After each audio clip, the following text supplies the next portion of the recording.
Good morning, everyone. We all good? Super. All right, will it run? It's the central question I'll be asking this presentation as we look at how we can fool EDRs by doing command line shenanigans. We'll keep this really brief, but yes, I'm in threat detection and response. I work at Klaviyo. They have an office here in Denver as well.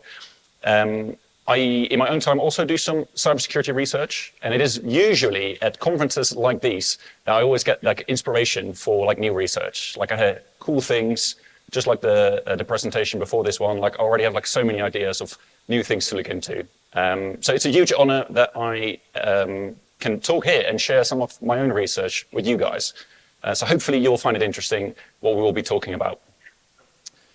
All right, that was the boring bit. Let's talk about command line obfuscation. I think we can assume a fairly technical crowd, but some of you may be new to the industry. So I thought, let's just take 1 minute, take a step back and think about what we're doing, why we're doing what we're doing. Because over the last few years, there has been a bit of a shift when it comes to threat detection and response, I think. This is a chart that I've taken from a CrowdStrike report. And what it shows is that there is an increase in the number of intrusions that they have seen where there is no malware involved, malware-free intrusions. That might sound like a bit of a paradox, but what that means is that the traditional malware, your compiled binaries, are on its way out. What you see more and more is that threat actors use system-native tools to achieve their goals. What that might mean is therefore an increase in built-in scripting language, think PowerShell or C-script, that sort of thing, or Bash on Mac and Linux. Typically used in conjunction with LOLBAS, LOLBins, living off the land binaries, so legitimate tools used for malicious purposes. Some of these are native to your system, but some of them you can bring in. So often you'll see threat actors bring in third-party tools, think AnyDesk, TeamViewer, legitimate tools, but they can bring them in and use them for malicious means. But as you can see from that chart, like that is clearly on the rise. I couldn't find the figures for last year yet, but as you can see, CrowdStrike sees 3 out of 4 being malware-free. And that comes with challenges for both defenders like myself, but also for red teamers, right? Because a lot of this stuff, when you do living off the land or third-party tools, it comes down to how you distinguish legitimate use from malicious use. Let's talk about command lines. It's basically a set of instructions you give to a program when it starts. And usually you do that so it alters the execution flow. So a couple of very basic examples on screen there, right? Notepad is an empty command line, doesn't give you anything. But the second one opens foobar.txt. Hopefully you can already see that this is super useful information if you are in detection or if you're doing forensics, because these command lines tell a bit of a story. Without even looking at the underlying telemetry, from the command line, you can already tell a little bit about what the objective of the command is. So that third command, for example, is trying to kill Microsoft Paint. So any processes that are open, it will try to stop. And that third one, reg safe, that one is safing a registry key and putting it in a file. So this is great, right? Like without actually looking at the EDR telemetry, we already know vaguely what this is doing. And now for an EDR or for someone in defense, looking at these command lines will give you clues as to whether it's legit or not, right? So look at the new command lines on screen. We see the same processes, but completely different context. That second command line is now not opening foobar, but it's opening the etc hosts file, which may indicate someone is trying to mess with DNS resolution. That third one is now perhaps comically trying to kill my EDR agent, which clearly is not very good at it because it was successfully killed. And thirdly, we now see a different registry key, which actually has sensitive information that you can use to reconstruct sensitive tokens. So command lines, therefore, are a great resource for defenders. And as someone in offensive security or a threat actor, you want to thwart this, right? You want to make sure that the person on the other side, your AV, your EDR, doesn't get this context and that you stay under the radar. That's where command line obfuscation comes in. That's the theme of this talk. I define this as the masquerading or otherwise hiding of the true intention of a command you're trying to run. The goal here is you still run your command, right? You still kill your EDR, you still execute or export your registry key, but you do it in such a way that your EDR doesn't see it. Or maybe even in a forensic setting, maybe in a way that the analyst misses the critical command that you run to achieve something. That may sound a bit vague, so what I'm going to do in the next 10 minutes or so, I'm going to walk you through some examples, real-life examples, to show you what that means. This is the most basic example I can give you of command line obfuscation. It's option character substitution. So let me walk you through this. You see my terminal at the back there? You see me executing 5 PowerShell commands. The top one says PowerShell /EC, and then some base64 blob. If you've used PowerShell before, this will be familiar, this pattern, because what this does, EC is short for encoded command. It will take that base64 blob, decode it, and run the command that's inside. In this case, it just says, hello Denver. That's all the command does. Very simple. The one below it, you will see is identical. The base64 blob does not change, but you see it's no longer using a /, but a hyphen. But as you can tell from the output, that still works. What we have here is 2 functionally equivalent commands, but they are factually different, right? One is a /, one is a hyphen. The 3 below it appear to be the same command, right? They look like 3 hyphens. It looks like the last 4 are identical. If you now look at the window in the front, the procmon window, that's an open source tool. I'm going to use that today to give you an impression of what your EDR would see. You have to look very closely, but something weird's going on. So we see the / in the first line. Second execution, we see a hyphen, but then the ones below it are also hyphens, but you can tell they're slightly different, right? Some is wider, one is aligned at the top for some reason. So what is going on here? These are actually 5 unique commands. The difference between the / and the hyphen is obvious, but the 3 below it, those have different Unicode values. So these are not regular hyphens. They may look like regular hyphens, but actually they are different characters. So we see the EN dash, the M dash, and the quotation dash. And in my terminal, that is actually rendered as the same. They all look equivalent, but they're not. And as you can see from procmon, your EDR will see the original Unicode character, not the hyphen you may expect from the terminal. Now you might think, so what's a big whoop? Why does this matter? I'm going to give you a couple of examples in the next few minutes of open source detections where you can see what logic they use to identify malicious use, but how with these small tricks you can bypass them. And I by no means want to pick on them, because these are all great resources, all of them. They give you open source information, good info for your own detections. But you can see that even the big guys struggle with this sort of obfuscation. So this is from Elastic, a great website. All their detections are open source. They have a detection that looks exactly for the thing I showed you. So it looks for PowerShell with either -EC or /EC. So they're clever enough to realize there's 2 ways in which you can run that command. What they did not take into account is those Unicode versions, right? If we look at what we just run, the first 2 commands, I hope you agree, would be detected, but those bottom 3 would not, because they're not a regular hyphen. So the logic is flawed, and therefore, by simply changing that 1 character to something that looks like a hyphen, you would have bypassed this detection. But this is the most basic example I can give, but I hope that brings it to life a bit more. So we make small tweaks to the command line and potentially bypass EDR and AV. Cool, right, take us to the next level. This was very specifically geared towards these option characters, these characters at the front of arguments. Let's make that a bit wider. Let's talk about general character substitution. I'm going to use MSI-exec for this example. It's a Windows binary for installing installation packages. The top one is an unobfuscated version. It just installs an MSI file from a remote location. So what is great about MSI-exec, it can download the file for you and then install it all in one command line. So the top one will download any disk and install it for you in one go. Okay, let's look at the next one. So the second one, I'm sure you will have noticed, well, I also changed the option character, but that's boring. We've already done that. You will have seen that the couple of letters look strange.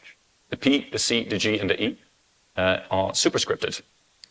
Once again, these are Unicode characters. So they are very high up in the Unicode range, but these are superscript equivalents of regular letters.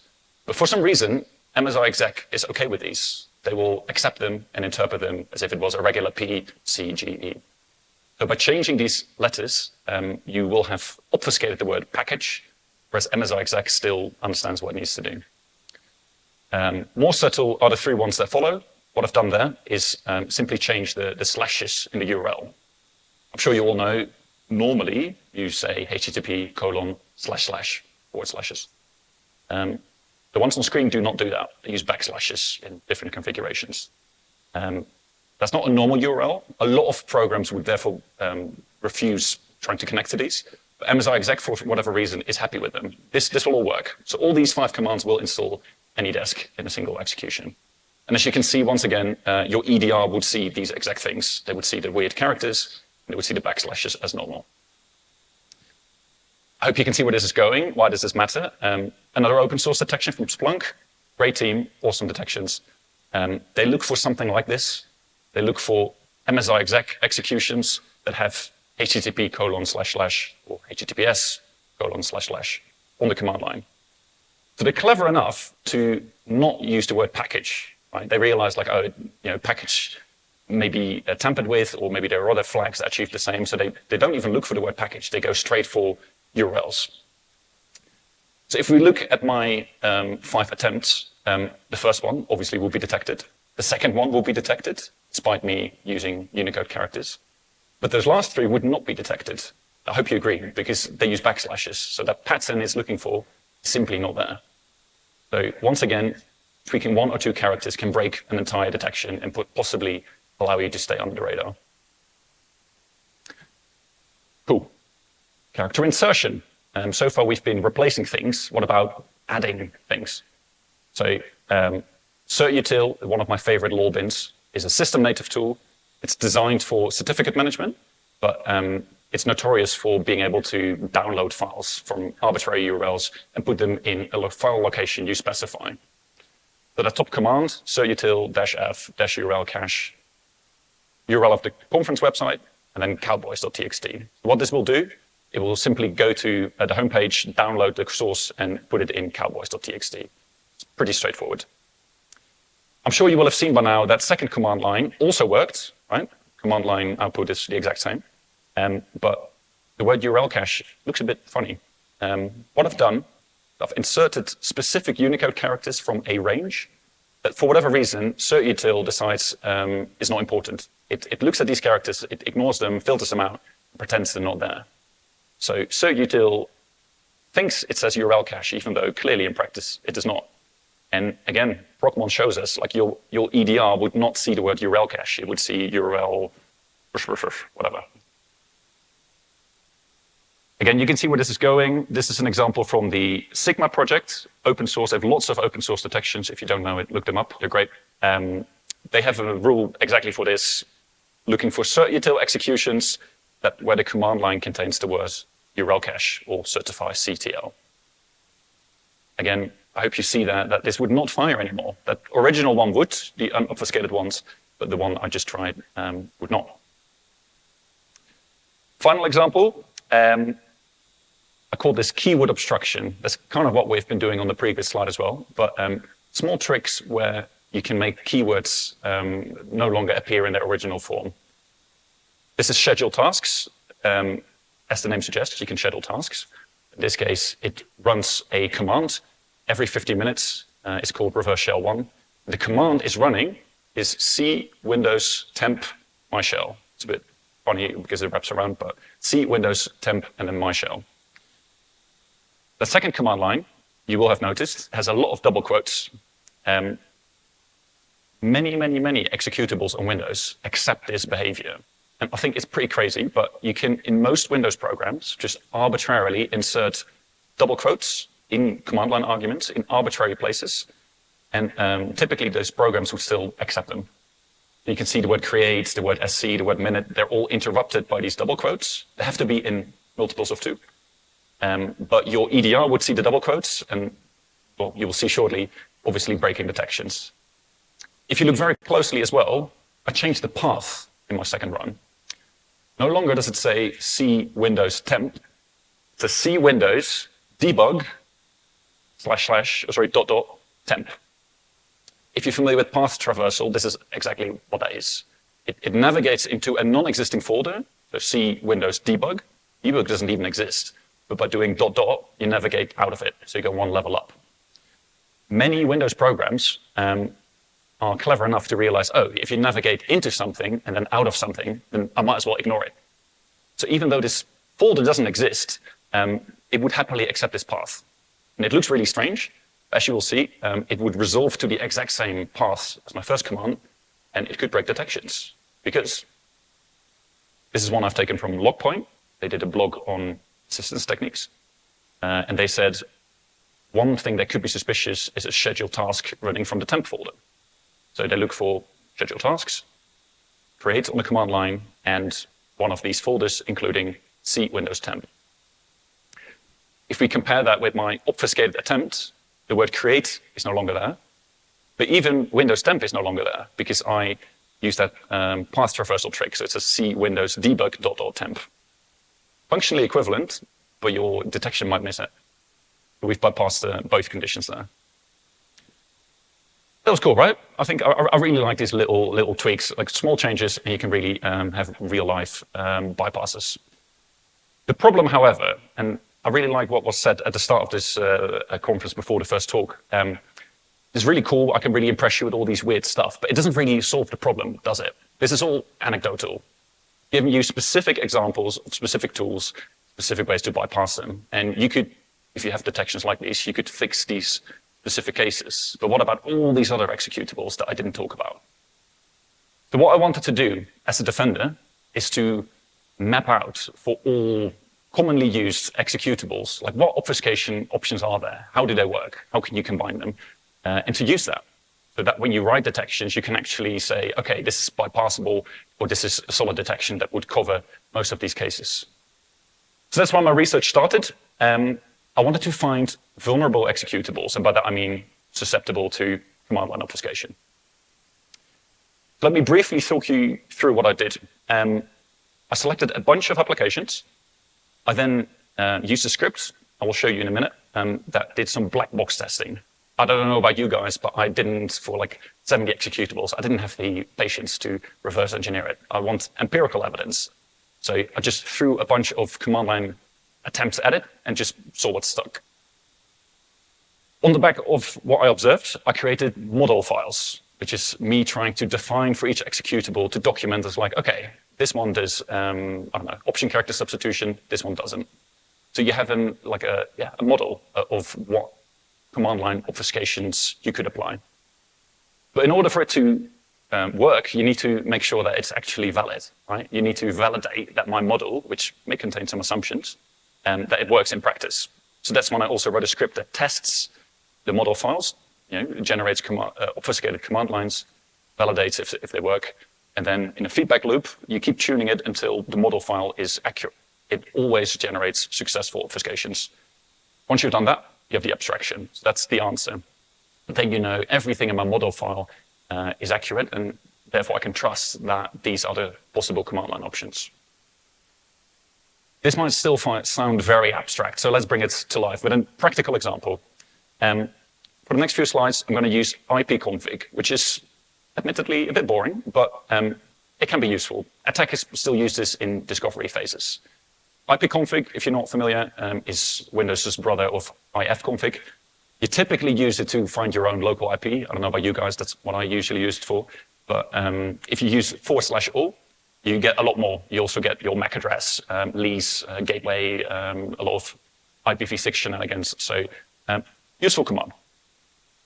So I'm going to use this as an example for what I did with all executables that I investigated. So we take ipconfig, then we do the black box testing. So as said, it's basically fuzzing, right? I'm just going to make a couple of assumptions, there's a couple of things I want to check. I'm just going to throw command lines at it, and I'm just going to observe, does it generate a normal exit code? Is the standard out containing words that I expect to be there? So these are the 8 cases that I reviewed. So Most of them that we discussed, but not all of them. Random case, pretty straightforward, but on Windows, typically things are case insensitive. Doesn't matter if you use capital letters or not, but not all binaries do.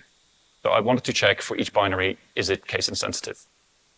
Option character substitution, we talked about those, right? Unicode equivalents, achieving the same thing. Character insertion we talked about, including quote insertion, which is a special subcase, but works slightly differently. But again, can we just insert junk and still get the same output? Shorthands we didn't talk about, but all the other ones are about inserting and substituting them. What about deleting them? Sometimes you have command line options, say /foo, that accept abbreviated versions or shortened versions. So /foo would be the same as /fo or /f. So again, my black box testing would include, like, can I skip characters from the end and still get the same output? And then finally, we talked about those, right? Alternative URLs, for example, backslashes, but could also be differently encoding IP addresses. And alternative file path notation, that could be a path traversal trick, but it could also be simply using backslashes, /. So 8 cases that I wanted to test. I wrote a little Python module for that, which is available. I released it before, but if you're interested, it's on screen now. So what this does is you literally run it with analyze_obfuscation, and then you provide it with the command. What it will do is then apply all these 8 test cases. Some of them are really easy, right? Case sensitive or insensitive, it's very simple. You run the original unobfuscated version, you rerun it with 1 character uppercase, you just check the output. The output is the same, you know it's susceptible to that. Some others, like the one it's running now on the demo, character insertion, like you need to scan the entire Unicode range to check with certainty that you know all characters that could be used for obfuscation. So the demo on screen is actually only scanning a sub-range of the entire Unicode range, but for my research, I ran them against the entire Unicode range, and also different positions of the command line, because as we will see later, not all command line arguments are equivalent. Now, this is a bit boring, so I'm going to skip forward. Once it's finished, we will see we get a bit of a quick result. So it tells me already, dash and hyphen can be interchanged. But there's also a more detailed log file, which tells you exactly like what Unicode ranges were used, what assumptions did I make. Just scrolling through it, right? You can already see it found a number of Unicode characters that it could insert. We can see here it found substitutions. So for the letter L in ALL, they already found, it's 5, right? So it found 5 different Unicode versions of the letter L that for whatever reason appeared to be working. ipconfig just returned the same output with the unobfuscated version. It also did quote insertion, but you can also see it didn't find shorthands. So you couldn't abbreviate ALL to AL or A. So yeah, this might look very simple, but of course it takes a lot of time to build this tool and also to run it. And again, different positions, different characters. But after you do that, you can draw conclusions, right? So for this specific case, we know random case worked. We know there is option character substitution. A bit boring because it's only the / and the hyphen. Nothing crazy like PowerShell, but still obfuscation. Character substitution, I just showed you. Character insertion, we found a whole range. Quote insertion works. Shorthands, sadly, did not. And to my knowledge, ipconfig doesn't take file paths or URLs, so I can test out, so don't know. Okay, this is step 3 in that process of me, right? So we now have observations. How do I now make this a model? But it's a bit of a simplification, but this is basically what I did. For all the commands and executables I tested, I create model files, which have 2 main components. First of all, the command, the very top, and then the main chunk is the modifiers or the obfuscation option. So that first line is actually quite important. What it does there, it turns the command line into separate tokens. So it says we have 2 tokens on the command line, ipconfig /all. And they both have different roles. ipconfig is the program, the command you're running, right? There will be different obfuscation options applicable to that versus a regular argument. Because you can imagine if there was more arguments, maybe a file path, maybe a URL, those would have different options, right? Random case, for example, typically doesn't work on a URL because they would break the page you're trying to access, because that is typically case sensitive, whereas most arguments are case insensitive. So yeah, what you then see in the remainder, I just split out all the different types of obfuscation that I defined on the previous slide, and then I say, what does it apply to? What rule, what command line option? And then you give it parameters. So we see here the random case, of course, option character substitution, we only define 2, / and hyphen.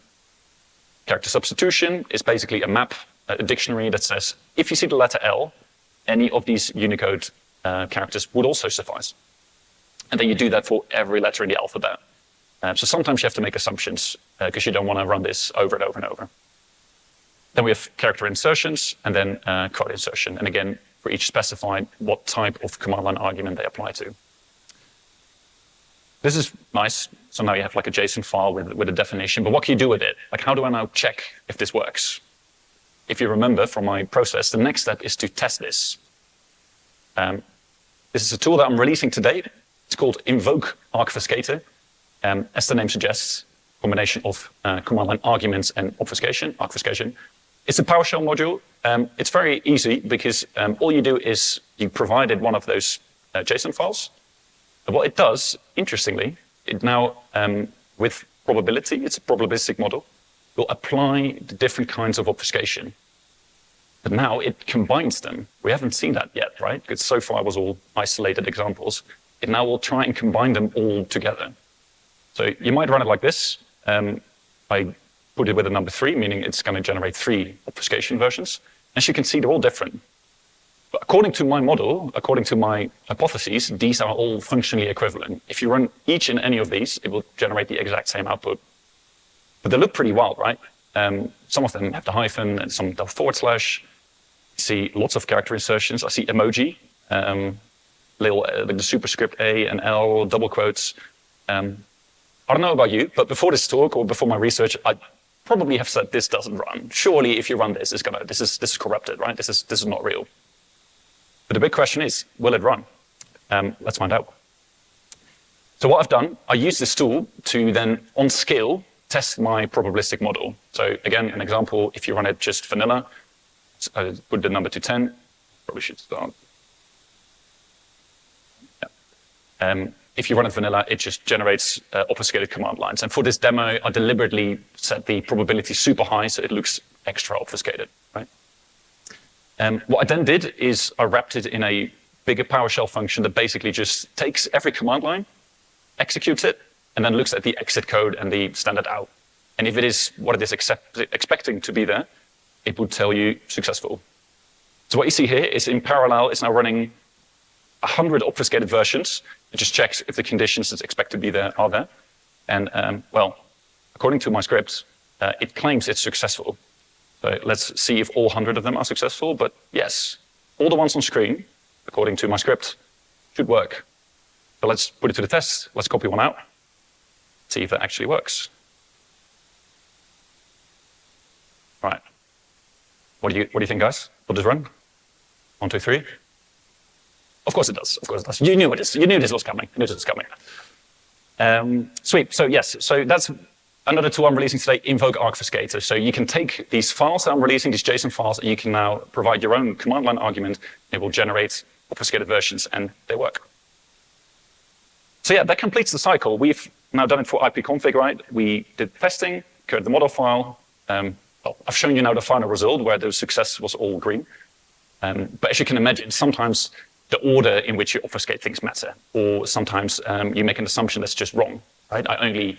We knew these letter L's were transferable or substitutable, but sometimes you make the same assumption for other letters, and for whatever reason it doesn't.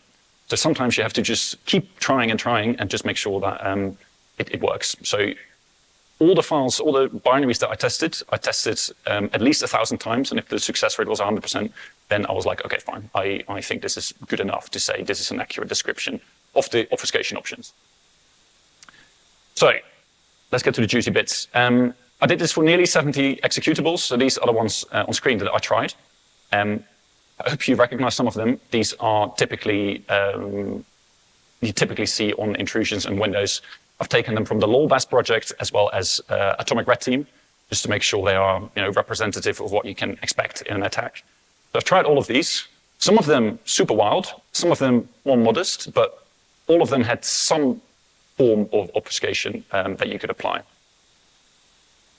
Now, the next question is, how do I share this with you? How can you now access this information? How is this going to help you further, whether you are in offensive security or defensive security? That's why I'm very pleased that today I am launching obfuscated.net, which is an online web version of the PowerShell tool you saw that documents all these command line options that I found. Open source project, it's available now, obfuscated.net, if you want to try it out. It documents for each of these executables exactly how you can obfuscate it, but I didn't stop there. I also included a generator. And this is what I think it gets really cool. Basically, what you can do, you bring your own command line, you paste it in, you click apply obfuscation, and according to my model, you should get an equivalent that you can run and that will work as expected. So I wrote it in TypeScript. It's on GitHub. As I said, I launched it this morning, so you should be able to get it now. All the binaries that I tested are on there, out of the box. As we will see in the demo, you can tweak the parameters. Some people want it super noisy, some people want it more subtle, so you can pull some levers to change that. But also, it has a full-blown editor, so you can build your own. If there's any executable that's not on there, but you know is susceptible to obfuscation, you could just change it. So let's have a look at what that looks like. So as I said, obfuscated.net, if you go to the home page, you can literally just type a command in this case. Let's do ipconfig. You can see it does the tokenization for you, and it recognizes some of them. It says, oh, ipconfig, probably the program, / all regular argument. If it gets it wrong, you can change it though. Now, if you click options, you can see it found my template. So it automatically recognized, oh, I know how to obfuscate this. And then you see once again, in a more visual way, all those obfuscation options that we identified in the testing before, right? So you can see all the character replacements, the character insertions. And as you can see, you can tweak some of it. You can remove characters, disable certain obfuscation, but also increase or decrease the probability. So let's close the options. Literally, if you paste in this command, don't change anything, but just click apply obfuscation. The more you click it, the more probabilistic, like randomized obfuscation you get. So will it run? Only one way to find out. Let's copy out one of the generated commands. This one is clearly a bit more subtly obfuscated, even though, again, I would not have thought that this would run at all. But you know where this is going to, yeah, exactly, you knew this would happen. So if you paste it in, once again, you see that the command just runs, it doesn't complain, it just works. But we've done ipconfig now, it's a bit boring, let's do something cooler, right? So earlier on, I was talking about certutil.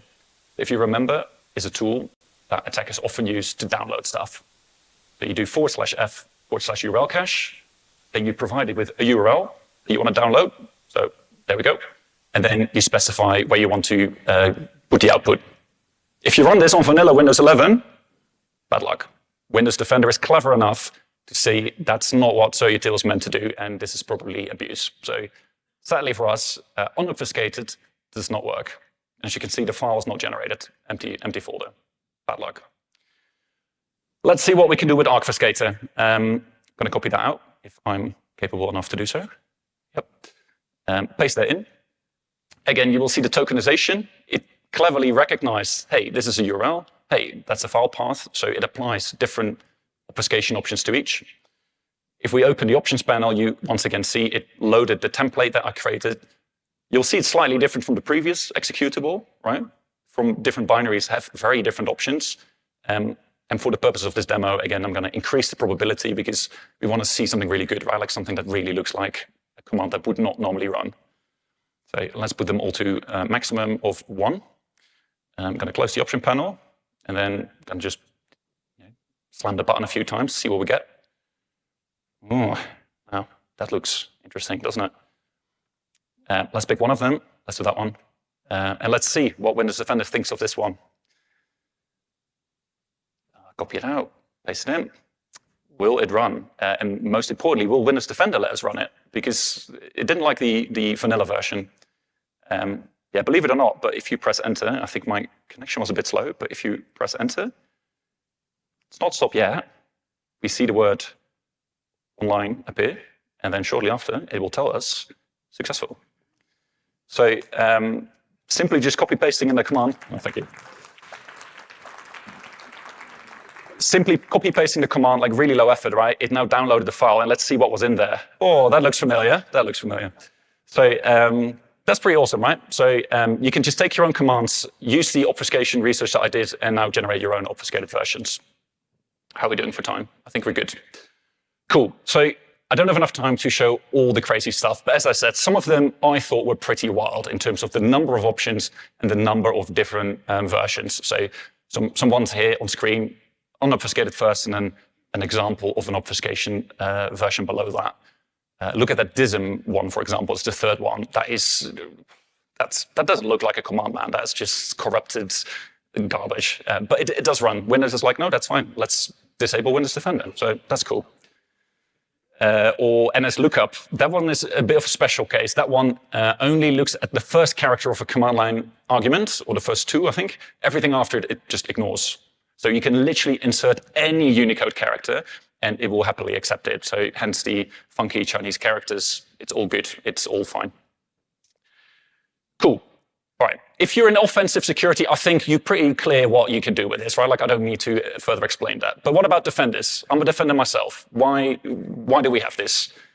As I alluded to before, I wanted to solve this problem once and for all, that people don't know, like, oh, if I write a command line-based detection this way, will it be able to, will it catch all cases? You now no longer have an excuse. On the homepage, you can literally look up all these executables that I tested. They have their own separate pages, as you can see here. And it spells out for you, like, hey, it is susceptible to, for example, character substitution. So then you can take that into account. Maybe write a detection rule for weird Unicode characters on these specific binaries. But also, you can, of course, use the generative element to your own benefit. If you've written a detection rule, I hope you test the command you're trying to detect and check if it shows up in your SIM or EDR. Try this as a next step. Obfuscate it, see if it still shows up, or maybe triggers another rule. Hopefully, this is a really powerful tool that can help you do that. If you have a more advanced CI/CD type detection engineering, or detection as code system, use the PowerShell version, right? You can automate it. You don't need to use the web version. You can also just automatically generate obfuscated versions and again, check if your detections catch it. All right, some high-level statistics. I already taught you this, right? But the quote insertion one is very prevalent. So of the executables I tested, 93% in some shape or form accepted double quotes at any point. So that one is a bit problematic. That's one I would really recommend you to look out for because it's very simple to do. And it's very, well, doesn't have to be hard to catch, as we'll see, but that one is pretty omnipresent. Option character substitution, 72%. Some of them it's only slash versus hyphen, but some of them are really wild, but like all sorts of different hyphens and slashes. 1 out in 4 does either character substitution, like Unicode versions, or character insertion, which is a lot higher than I thought, I must admit. Shorthands, only 6%, but still for some of them could be a very simple way to bypass detections. And then alternative URL notations. Of the ones that I tested that did have a URL component, 16% could do changes to URLs, such as using different IP notation and still connecting to the IP. So yeah, there's work to do, guys. So if you're a defender, you think like, oh, this is a nightmare. How are we going to fix this? Honestly, some of it doesn't have to be difficult. Even the quotes one, right? If you think about that, you could have a single detection rule that looks for a high number of quotes in a single command line, or quotes in the middle of a word, which should be pretty rare. So just covering that could already take out of the way like a lot of possible misdetections. Same with Unicode equivalents, whether that is substitution or insertion. How many of your command lines actually use like these really niche, high-level Unicode characters? Maybe test it out next week. Hopefully not that many. So that could be a good detection or hunt rule as well. So again, hopefully this will bring it to life a bit more and it hopefully surface the scale of the problem. But again, the solution doesn't have to be difficult. The page you see here, by the way, is also on the website. So you can sort of like see like a ranking for different executables and which ones perform worse. So I think it's third rec that has 7 different types of command line obfuscation that it supports. But yeah, there's some other pretty bad ones as well. All right, I think it's time to wrap up. So what does the future hold? I hope one of your takeaways of this talk is that this problem is pretty widespread, but also it won't go away anytime soon. Even if we fix these issues, like Microsoft patches it today, attackers can still bring in vulnerable versions. And it's so widespread, it's not limited to Microsoft executables. It's also, I didn't test AnyDesk, TeamViewer, and other tools, but I'm sure many tools suffer from this. So we need to learn to live with it. My key recommendation is don't rely on command lines for your detections. What I mean by that is not that you shouldn't use them. Like, you should use them. They're great, as we've seen at the start, they're great resource of information. But if you can, try and avoid them, because we know they can be bypassed. That should be clear, right? So when you think about certutil, you could look for those keywords, which is good. But you could also say, maybe I should look for certutil processes that write files to unexpected folders. That's much harder to spoof, right? And your EDR will just give you file write events or network events. That is much harder to bypass with these tricks I showed you. So if you can, it's not always easy, but if you can, rely on other process types or EDR event types to achieve the same detections. If you were watching all this, you're like, haha, Windows being stupid, haha, I'm not affected. Well, macOS and Linux are not that much better either. It's not as wild, I'll give you that, but they have their own weird quirks. Keep an eye out on the project, because I will add Linux and macOS command line obfuscation options too. So whatever you're using, you are affected by what I showed today. I think this is my final slide. My call for action for you. I hope you like this project. Honestly, try it out. See how it can help you, whether you're offensive or defensive. I'd love to get feedback. You should also bear in mind, this is obviously in a lab setting. I used a specific Windows version. I used specific command line options. And in my config, that all worked. If you're on a different version or use a slightly different command line, it might break. It's probabilistic. I can't guarantee that. If you find something that doesn't work, tell me. Open an issue. Command lines are difficult. Some of them are super straightforward. Some of them are super complex. And through all these intricacies, it might generate a command line that doesn't work for you. So please contribute. Add new binaries if you have any. Tweak them if you think some can be improved. Maybe more options, fewer options. And well, obviously, if you're a defender, like, test your detection logic. If your boss sent you here this week for this conference, like on next week, just say like, hey, I got one thing out of this, and that's I'm going to test our defenses for this specific thing. So hopefully that will help you. Sweet, that was it. I hope that was useful. Thank you very much. Please stay in touch. Thank you, Wietze. I think we have a few minutes for a few questions. Daniel, if you could run down there with the mic. We'll take one from the online community for a minute. The first question here is, does the tool perform deobfuscation? If we identify obfuscated attacker commands, can we reverse using the obfuscated tool? I really like that thinking. Great question. That's one of the plans I have for a future iteration, is where you basically use the exact same model file, and with the same logic, you can basically reverse it, right? Again, it doesn't have to be difficult, because once there is a lot of weird Unicode going on, you can basically just regex them out, right?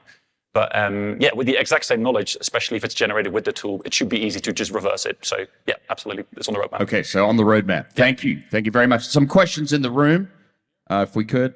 Yes, sir. Yeah, thank you for the presentation. I just had one question.